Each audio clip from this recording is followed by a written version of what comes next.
شاهد قبل الحذف وحلق يا جدع وحوش يا جدع، فعل فاضح في الطريق العام وفيديو بلس 18. ده عنوان فيديو انتشر واتنشر على السوشيال ميديا زي النار في الهشيم، وكل الناس ابتدت تتناقله، وطبعا شعبنا المتدين بطبعه ابتدى يطالب بالويل والثبور وعظائم الامور للولد والبنت اللي كانوا ظاهرين في الفيديو. وبالفعل الشرطه المصريه القت القبض على الولد والبنت في نفس يوم انتشار الفيديو. بالنسبه لي انا الموضوع ده يتقسم لثلاث حاجات. الحاجه الاولانيه هي الفعل نفسه، فعل شهواني وحيواني، وابقى بظلم الحيوانات كمان وانا بقول كده. اسأتوا لنفسكم واسأتوا لاهاليكم في لحظه طيش دفعتوا ثمنها ولسه هتدفعوا ثمنها قدام كتير قوي للاسف. تاني حاجه الشخص اللي صور ونشر الفيديو ده. يا اخي الواحد كان ممكن يحترمك لو كنت توجهت بالفيديو ده للجهات المعنيه في وقت وقوع الواقعه نفسها، يعني في شهر ابريل اللي فات زي ما التحريات اثبتت انها مش واقعه حديث. يعني الموضوع بالنسبه لك ولا هو موضوع دم حامي ولا قيم ولا اخلاق، هو الموضوع بالنسبه لك مشاهدات وترند. فابسط يا عم، النائب العام ان شاء الله هيركبك الترند بالشقلوب عشان تبقى عبره ليك وللي زيك. ثالث حاجه بقى يا سيدي هي ردود الافعال المبالغ فيها بشكل عجيب جدا الحقيقه. يعني لا يا سيدي ده مش اسوأ فيديو انت شفته في حياتك، لان الولد والبنت دول مش هم اللي ذبحوا نيره في عز النهار وجريتوا تعملوا جروبات تطلبوا له العفو، ولا الولد والبنت دول هم اللي تحرشوا بطفله في بير سلم وكنتوا بتطلبوا له الستر، ولا هم اللي ابتزوا بنت صغيره لحد ما انتحرت بحبايه الغله وجريتوا برضه تدافعوا عن اللي عملوا كده وتهاجموا الضحيه. مجرد 2 مراهقين وغلطوا وهيتحاسبوا بالقانون، فارجوكوا خفوا افوره علشان جابتنا ورا. ان جيتوا للحق بقى المفروض ان احنا نبتدي نوعي عيالنا ونضمن ازاي ان الفعل ده ما يتكررش منهم. احنا عندنا فوضى في المجتمع المصري في التصوير والنشر، وحقيقي ما شفتهاش في اي حته تانية. لازم تقف. بص على جيرانك في الدول اللي حواليك، كام حادثه بتحصل ما بتسمعش عنها حاجه، لان عندهم حكومه بتضرب بايد من حديد على اللي يسيء للبلد وشعب محترم بيحترم بلده. اللهم ارزقنا.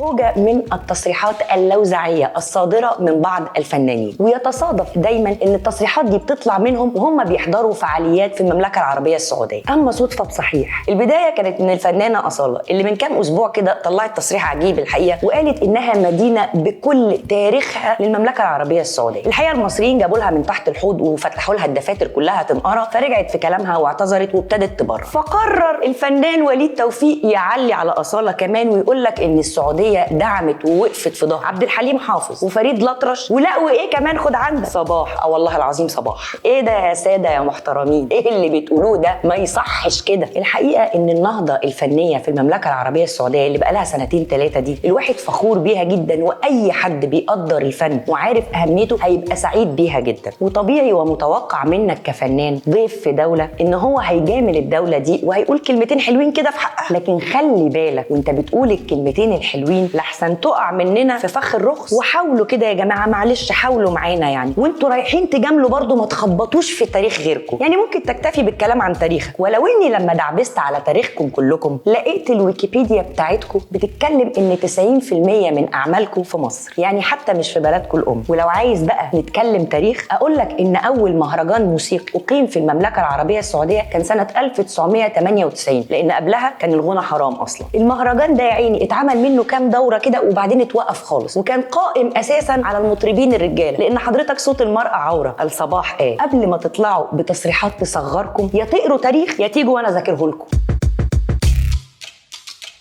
لفيتي حوالين العالم وجمعت لكم الاخبار ويلا بينا. الواحد كان نفسه يبتدي 2023 كده والدنيا هاديه ولطيفه، بس ابدا ابدا ابا الحاج بوتين مصر يفضل يلب في البت اوكرانيا وعمال يقصف في كييف، واحنا بقى ملهيين في اخبار العركه اياها دي. حد سرسب الاخبار دي لابا الحاج كيم ومقرر انه يزود في انتاج الاسلحه النوويه التشيكيه، وقال لك هنكتر كده ومش هيهمنا هنكتر. يا جدعان هو احنا مش قلنا اقطعوا النت عن كوريا الشماليه شويه لحد ما العرجه دي تتفضل؟ اليابان لقت نفسها قاعده طيشه في الليله دي كلها والصواريخ عماله تخترق اجواءها، فقالت لك لا بقى ما بدهاش، احنا كمان هنطور صواريخ توصل مداها لحد الصين وكوريا الشماليه. انتي انكوشي عمو التنين الصيني ليه؟ انكوشي عمو كيم ليه؟ الكورونا حسبي الله ونعم الوكيل ابتدت تاني تنتشر في الصين بشكل كبير جدا، لدرجه ان في دول كتيره قوي ابتدت تفرض قيود على المسافرين اللي جايين من الصين. ومنظمه الصحه العالميه ابتدت تطالب الصين بتقارير تفصيليه عن الحالات والاعداد المصابين اللي عندها. فواضح ان 2023 داخله معانا بتقلها. يعني الازمه الاقتصاديه العالميه المره دي بتضرب شركه ابل، وده